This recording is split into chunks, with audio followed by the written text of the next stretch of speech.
Alam mo ba, may isang lugar sa bansa natin na matatawag nating paraiso sa sobrang ganda. May waterfalls, beaches, mountains, islands at hidden paradises. Pero hindi pa rin masyadong napapansin ng karamihan. Ito ang Mindanao. Akala ng iba delikado. Akala ng iba walang masyadong mapupuntahan. At akala ng iba hindi pang tourist destination. Pero ang totoo, ang Mindanao ay tahanan ng ilan sa mga pinaka-breathtaking na tanawin sa buong Pilipinas.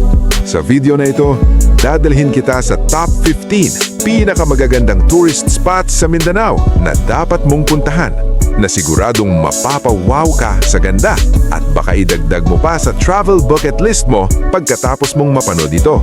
Pero bago yan, huwag kalimutang mag-like, mag-comment at mag-subscribe para sa mas marami pang travel discoveries dito sa Pilipinas na siguradong magugustuhan mo. Handa ka na ba? Simulan na natin! Top 15. Philippine Eagle Center, Davao City. Ang Philippine Eagle Center sa Davao City ay isang conservation sanctuary kung saan makikita ng malapitan ang pambansang ibon ng Pilipinas, ang Philippine Eagle. Matatagpuan ito sa Malagos area at napapalibutan ng luntiang kagubatan na nagbibigay ng natural na tirahan sa mga hayop. Karaniwang nasa 150 pesos lang ang entrance fee para sa adults. Bukod sa eagle viewing, makikita rin dito ang iba't ibang endemic animals na matatagpuan lamang sa Pilipinas. Alam mo ba, ang Philippine Eagle ay isa sa pinakamalaking agila sa buong mundo at itinuturing na isa sa pinakabihira dahil kakaunti na lamang ang natitirang bilang nito sa wild. Top 14. Lake Lanao, Lanao del Sur. Ang Lake Lanao ay pangalawang pinakamalaking lawa sa buong Pilipinas at isa sa pinakamahalagang natural landmark sa Mindanao. Matatagpuan ito sa Lanao del Sur at napapalibutan ng kabundukan at komunidad ng Maranao people na may mayamang kultura at tradisyon. Libre ang pagbisita sa karamihan ng viewing areas sa paligid ng lawa. Kilala rin ito bilang mahalagang watershed na pinagmumula ng Agus River na nagbibigay ng hydroelectric power sa Mindanao. Alam mo ba? Ang pangalang Lanao ay nagmula sa salitang Maranao na nangangahulugang lawa. Kaya ang ibig sabihin ng Lake Lanao ay literal na lake. Top 13. Dahican Beach sa Mati, Davao Oriental. Ang Dahican Beach sa Mati, Davao Oriental ay isang mahaba at malinis na stretch ng white sand beach na umaabot ng halos 7 kilometers. Kilala ito sa turquoise waters at relaxing atmosphere na perfect para sa swimming, surfing at skimboarding. Libre ang entrance sa karamihan ng beach access areas, ngunit may minimal cottage fees depende sa resort na mapipili. Isa ito sa pinaka-peaceful beach destination sa Mindanao na hindi pa masyadong crowded. Alam mo ba, ang Dahican Beach ay isa sa iilang lugar sa Pilipinas kung saan regular na makikita ang pawikan at dolphins malapit sa baybayin. Top 12. Maria Cristina Falls, Iligan City. Ang Maria Cristina Falls sa Iligan City ay isa sa pinakamataas at pinakakilalang waterfall sa Pilipinas na may taas na halos 98 meters. Tinatawag din itong Twin Falls dahil hinahati ng malaking bato ang agos ng tubig sa dalawang bahagi bago bumagsak pababa. Matatagpuan ito sa Agus River at bahagi ng hydroelectric power system ng Mindanao. Karaniwang may minimal entrance fee sa viewing area depende sa tour access.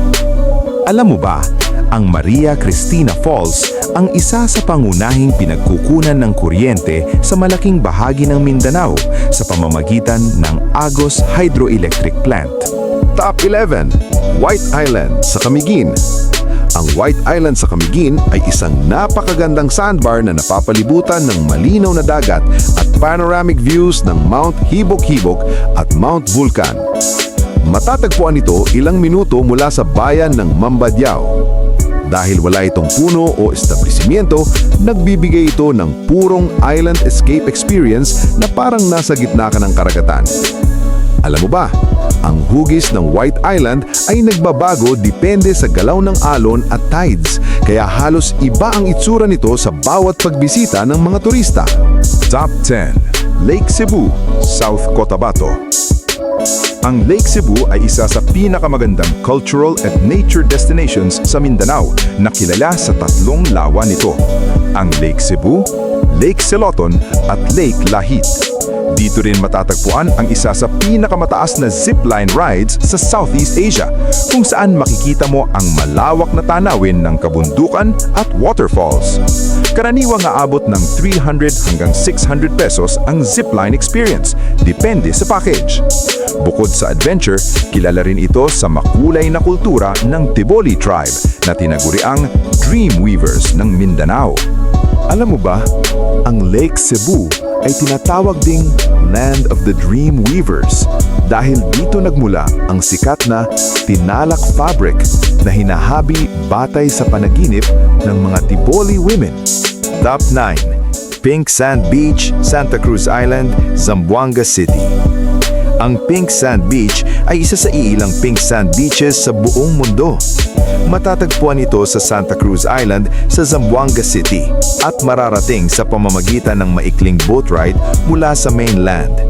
Karaniwang nasa 20 hanggang 50 pesos ang entrance fee dito at may additional environmental at boat fees depende sa tour arrangement. Ang kakaibang kulay rosas nitong buhangin ay resulta ng paghahalo ng dinurog na red organ pipe corals at puting buhangin. Alam mo ba, ang Pink Sand Beach ng Zamboanga ay isa lamang sa napakakaunting natural pink sand beaches sa buong Pilipinas at isa sa pinaka-rare sa Southeast Asia. Top 8. Tinuyan Falls, Surigao del Sur.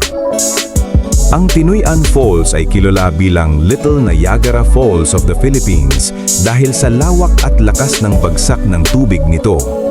May taas itong humigit kumulang 55 meters at lawak na halos 95 meters, kaya napakalawak ng curtain-style waterfall view nito. Karaniwang nasa 50 pesos ang entrance fee at may bamboo raft experience din na aabot ng 300 pesos pataas na pwede mong sakyan para mas makalapit sa falls. Isa ito sa pinaka-photogenic waterfalls sa buong Mindanao. Alam mo ba? Kapag umaga, madalas makikita ang rainbow mist effect sa harap ng Tinuyan dahil sa kombinasyon ng sikat ng araw at water spray mula sa malakas na agos nito. Top 7. Hinatuan Enchanted River sa Surigao del Sur. Ang Hinatuan Enchanted River ay isa sa pinakamisteryosong ilog sa Pilipinas na kilala sa malak kristal na asul nitong tubig. Matatagpuan ito sa bayan ng Hinatuan at karaniwang nasa 100 pesos ang entrance fee, depende sa season. Sobrang linaw ng tubig nito kaya kitang-kita ang ilalim kahit malalim na ang bahagi ng ilog. Isa rin sa pinakainaabangang experience dito, ang fish feeding ritual na ginagawa araw-araw. Alam mo ba, hanggang ngayon ay hindi pa rin matukoy ng mga diver ang eksaktong lalim ng Enchanted River dahil konektado ito sa underwater cave system na hindi pa lubusag na-explore. Top 6. Siargao Island, Surigao del Norte. Ang Siargao Island ay tinaguriang surfing capital of the Philippines at isa sa pinakasikat na tropical destination sa bansa. Kilala ito sa world-class waves ng Cloud9, crystal clear waters ng Sugba Lagoon, at island hopping spots tulad ng Guyam Island at Naked Island. Karaniwang aabot ng 100 hanggang 300 pesos pataas ang entrance fees, depende sa attraction na bibisitahin. Bukod sa surfing, sikat din ito sa laid-back island lifestyle at postcard-perfect scenery. Alam mo ba, ang Cloud9 sa Siargao ay isa sa top surf breaks sa buong mundo at dinadayo pa ng international surfers taon-taon para sa global surfing competitions. Top 5. Britannia Islands, Surigao del Sur. Ang Britannia Islands ay isang grupo ng mahigit 20 maliliit na isla na kilala sa powdery white sandbars at malinaw na turquoise waters. Matatagpuan ito sa bayan ng San Agustin at karaniwang aabot ng 1,500 hanggang 2,500 pesos pataas ang island hopping boat rental depende sa dami ng bisita. Kabilang sa pinakasikat na islands dito ang Hagonoy Island, Boslon Island at Naked Island na perfect para sa swimming at drone shots. Isa ito sa pinaka-underrated island hopping destinations sa buong Pilipinas. Alam mo ba, tinatawag ang Britannia Islands na Hidden Gem of Caraga Region dahil sa dami ng untouched islands na hindi pa rin dinarayo ng maraming turista kumpara sa ibang sikat na beach destinations. Top 4. Dahilayan Adventure Park. Matatagpuan ang Dahilayan Adventure Park na kilala bilang isa sa pinaka-exciting adventure parks sa buong Mindanao. Dito matatagpuan ang isa sa pinakamahabang dual zipline sa Asia na umaabot ng humigit kumulang 840 meters at kayang tumakbo ng hanggang 90 kilometers per hour.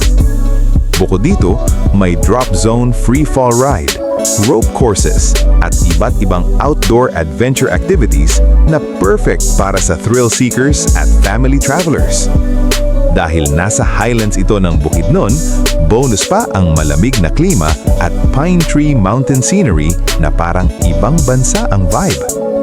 Alam mo ba, isa sa mga dapat mong subukan sa Mindanao ang Dahilayan Adventure Park kung mahilig ka sa adventure rides at extreme experiences. Top 3. Aliwagwag Falls, Davao Oriental. Ang Aliwagwag Falls ay itinuturing na isa sa pinakamataas at pinakamahabang waterfalls sa Pilipinas na may mahigit 80 cascading tiers. Matatagpuan ito sa Katil at karaniwang nasa 100 pesos lang ang entrance fee para sa Eco Park access. Dahil sa dami ng cascading levels nito, nagmumukha itong natural staircase na bumababa mula sa kabundukan. Isa ito sa pinaka-majestic waterfalls na makikita sa buong bansa. Alam mo ba, ang Aliwagwag Falls ang may pinakamaraming waterfall tiers sa Pilipinas, kaya tinatawag itong Stairway Falls of the Philippines. Top 2. Mount Apo, Davao Region. Ang Mount Apo ang pinakamataas na bundok sa buong Pilipinas na may taas na 2,954 meters above sea level. Matatagpuan ito sa pagitan ng Davao Region at North Cotabato at isa itong dream destination ng hikers at adventure seekers. Karaniwang aabot ng 5,000 pesos pataas ang estimated climbing permit, miscellaneous at guide fees, depende sa trail na pipiliin. Bukod sa summit experience, makikita rin dito ang mossy forests, volcanic rocks at tirahan ng Philippine Eagle. Alam mo ba, ang Mount Apo ay isang dormant volcano at itinuturing na isa sa pinaka-biodiverse mountain ecosystems sa buong Southeast Asia. Top 1. Sohoton Cove at Sugba Lagoon, Siargao Region.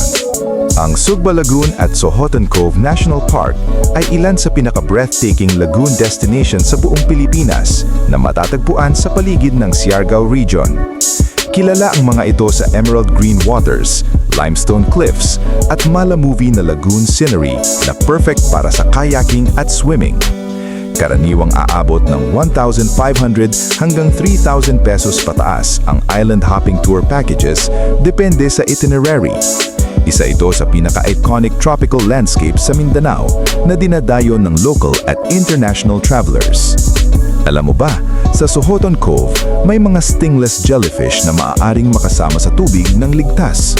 Isang rare experience na iilan lamang sa buong mundo ang may ganitong phenomenon.